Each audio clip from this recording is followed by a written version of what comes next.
Hello everyone, myself Ramvilas Meena, Assistant Professor Chemistry, Government College, Kota. आज का हमारा topic है परमाणु कक्षक एटॉमिक ऑर्बिटल्स।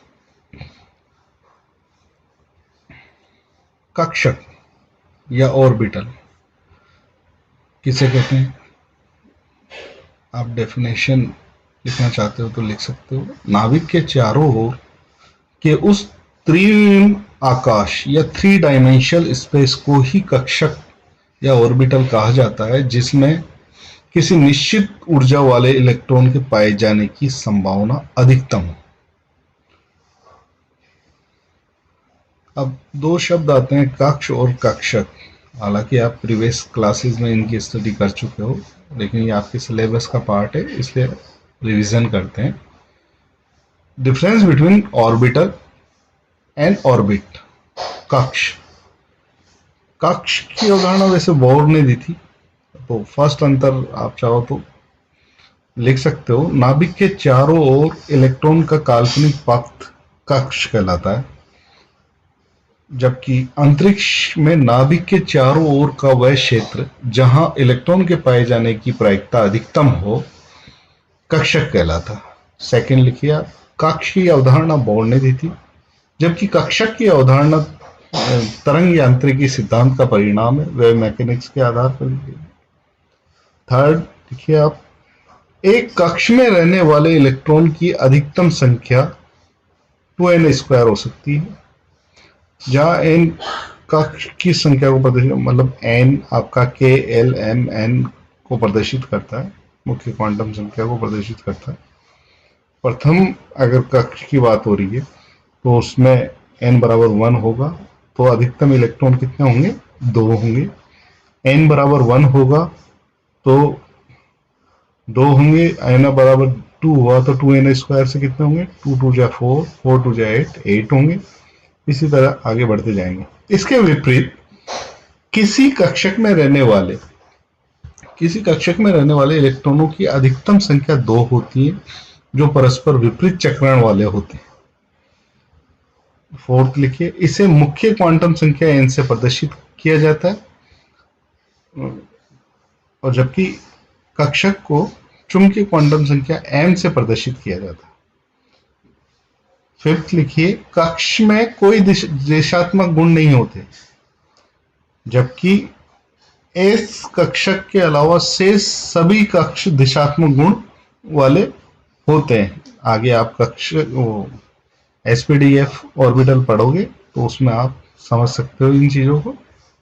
आगे चले, नेक्स्ट टॉपिक है आपका श्रोडिंगर तरंग समीकरण, श्रोडिंगर वेव इक्वेशन। हालांकि जब वेव मैकेनिक्स की शुरुआत हुई और इलेक्ट्रॉन वेव के रूप में साई तरंग फलन की खुद को कैलकुलेट किया, जिसमें श्रोडिंगर का बहुत बड़ा योगदान है। डी ब्रोई ने बताया कि इलेक्ट्रॉन कण व तरंग दोनों की तरह व्यवहार करते हैं। यहां से वेव मैकेनिक्स की शुरुआत होती है। श्रोडिंगर ने इसी आधार पर इलेक्ट्रॉन के साथ जुड़ी तरंग के व्यवहार को समझाने के लिए समीकरण व्युत्पन्न किया, जिसे श्रोडिंगर तरंग समीकरण कहते हैं। समझ में आना चाहिए कि श्रोडिंगर इलेक्ट्रॉन के साथ जुड़ी तरंग के व्यवहार को समझाने के लिए समीकरण व्युत्पन्न किया, जो आपको नीचे दी गई हुई है, इसके बारे में बाद में बात करेंगे। श्रोडिंगर तरंग समीकरण एक द्वितीय कोटि की अवकलित समीकरण है। इसे हल करने पर साई के कई मान प्राप्त होते हैं। इनमें से कुछ काल्पनिक होते हैं, वो मान्य नहीं होते।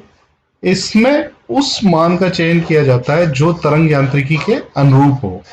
साई के इस मान की सहायता से नाभिक के चारों ओर इलेक्ट्रॉन के पाए जाने की प्रायिकता की गणना कर सकते हैं। आप देख लीजिए, del square psi, del X square, del square psi, del Y square, del square psi, del Z square, 8 pi square M H square E minus V psi equal to जी। यहाँ एक्स वाई जेड निर्देशांक है, H Planck constant है, V electron की स्थिति ऊर्जा है, potential energy है, ई इलेक्ट्रॉन की कुल ऊर्जा है, एम इलेक्ट्रॉन का द्रव्यमान और साइन तरंग का फलन है। नेक्स्ट टॉपिक है साइन की सार्थकता, सिग्निफिकेंस ऑफ साइन। भौतिक रूप से इसका कोई सार्थकता नहीं होती, लेकिन गणितीय सार्थकता के रूप में साई एक आयाम फलन है जो गतिशील इलेक्ट्रॉन के साथ संयुक्त डी ब्रोगली इलेक्ट्रॉन तरंग के आयाम को प्रदर्शित करता है। इस प्रकार साई का मान किसी समय इलेक्ट्रॉन की स्थिति को प्रदर्शित करता है, अतः यह एक अवस्था फलन है और इसकी गणितीय सार्थकता को प्रदर्शित करता है, परंतु साई की कोई भौतिक सार्थकता नहीं होती। साई का चिन्ह धनात्मक और ऋणात्मक हो सकता है। आपको साई की सार्थकता में बहुत ही सीमित शब्दों में अगर पूछा जाए तो इसी तरह लिखना है। साई स्क्वायर की सार्थकता, साई स्क्वायर आप साधारण शब्दों में ये मान सकते हो कि ये प्रायिकता को प्रदर्शित करता है या इलेक्ट्रॉन को पाए जाने वाली प्रोबेबिलिटी को प्रदर्शित करता है। इसकी भौतिक सार्थकता है। अगर आप इसके बारे में लिखना चाहे तो लिख सकते हैं, साई स्क्वायर नाभिक के चारों ओर अंतरिक्ष में किसी स्थान पर इलेक्ट्रॉन के पाए जाने की प्रायिकता की व्याख्या करता है। साई स्क्वायर इलेक्ट्रॉन तरंग आयाम का वर्ग है, स्क्वायर रूट स्क्वायर है। इसके द्वारा इकाई आयतन में इलेक्ट्रॉन के पाए जाने की प्रायिकता प्रदर्शित की जाती है, अर्थात प्रायिकता घनत्व है, प्रोबेबिलिटी डेंसिटी। नाभिक से दूरी बढ़ने पर साई स्क्वायर के मान में कमी आती है, परंतु यह कभी भी शून्य नहीं होता, अतः 100% प्रायिकता की सीमा का निर्धारण करना संभव नहीं है। इनके आधार पर नाभिक के चारों ओर वह क्षेत्र जहां इलेक्ट्रॉन की पाए जाने की प्रायिकता अधिकतम होती है कक्षक कहलाता है, की डेफिनेशन दी जा सकती है। नेक्स्ट, त्रिज्य और कोणीय फलन, तरंग फलन, radial and angular wave function. Radial त्रिज्या रेडियस पे डिपेंड करता है, एंगुलर वेव फंक्शन उसकी कोणीय दूरी पर निर्भर करता है। नाभिक के चारों ओर अंतरिक्ष में इलेक्ट्रॉन के व्यवहार को तरंग फलन द्वारा बताया जाता है, जिसका मान श्रोडिंगर तरंग समीकरण के हल द्वारा प्राप्त किया जा सकता है। एक परमाणु कक्ष से संबंध तरंग फलन साई, दो घटकों त्रिज्य फलन साई आर जो कि आर पे डिपेंड करता है, रेडियस पे डिपेंड करता है, और कोणीय फलन साई थीटा और साई जो कि इसकी कोणीय दूरी को का फलन है, का गुणनफल होता है। आप समझे, एक परमाणु कक्ष से संबंध तरंग फलन साई किसका दो फलन का प्रोडक्ट है, एक तो त्रिज्य फलन साई आर का है और एक कोणीय फलन साई थीटा साई का है। त्रिज्य फलन नाभिक से दूरी आर पर निर्भर करता है, त्रिज्य है, रेडियस है, इसलिए आर लिखा है, जबकि कोणीय फलन परिवर्तित कोण थीटा और साई पर निर्भर करता है। अतः एक शब्दों में अगर इसे लिखना चाहे, फलन साई को, तरंग फलन साई को साई आर जो कि रेडियस पर निर्भर करता है और साई थीटा और साई का गुणनफल, इस तरह से लिखा जा सकता है। त्रिज्य फलन का मान दो क्वांटम नंबर n और l पर निर्भर करता है, जबकि कोणीय तरंग फलन का क्वांटम संख्या l o तथा m पर निर्भर करता है। साई nl r और साई lm थीटा साई, तो दो तरीके से इसे प्रदर्शित कर सकते हैं तरंग फलन को। ये दर्शाया गया है कि आपके कार्तीय निर्देशांकों और ध्रुवीय निर्देशांकों में संबंध, अर्थात 3 डायमेंशन में इलेक्ट्रॉन को एक तो कार्तीय निर्देशांकों एक्स वाई जेड के रूप में प्रदर्शित कर सकते हैं, एक ध्रुवीय निर्देशांकों को मतलब उसकी जैसे जेड अक्ष से थीटा कोण बनाता है, तो जेड अक्ष पर आर कोस थीटा, एक्स अक्ष पे R sine theta cos theta और वाई अक्ष पे R sine theta sine psi से प्रदर्शित कर सकते हैं। ये सिर्फ समझने के लिए है, आपको ज्यादा डीपली नहीं जाना। साई कक्षीय तरंग फलन की कोई भौतिक सार्थकता नहीं होती, ये पढ़ चुके हैं, जबकि इसके वर्ग में निरपेक्ष मान साई स्क्वायर की भौतिक सार्थकता होती है। ये परमाणु में किसी बिंदु पर इलेक्ट्रॉन के प्रायिकता घनत्व को प्रदर्शित करता है। यदि हम अलग अलग कक्षक के लिए साई एवं साई स्क्वायर के मान में परिवर्तन को आर थीटा साई के फलन के रूप में प्रदर्शित करना चाहें तो इसके लिए 4 विमीय आरेख की आवश्यकता होती है। 4 डायमेंशनल आरेख चित्र ही बना सकते हैं।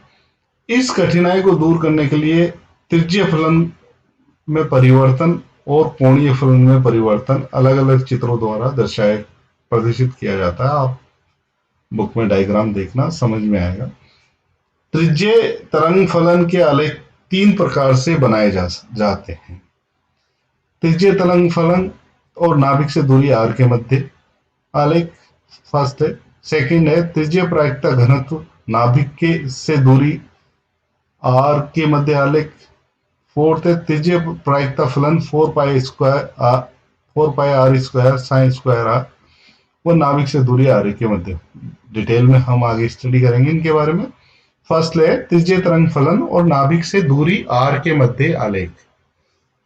1s 2s 2p कक्षकों के लिए साइन r और r के मध्य आलेख बनाने पर ये देखिए, आप फर्स्ट वाले की बात हो रही है।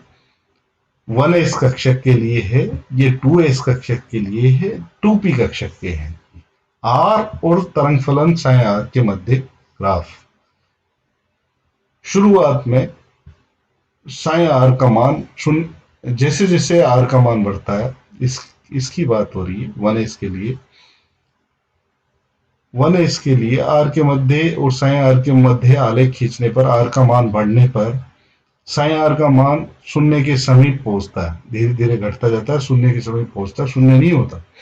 और 2s कक्षक में आप देखिए धीरे धीरे कम होता है, शून्य हो जाता है और वापस इस तरह से वेरी करता है।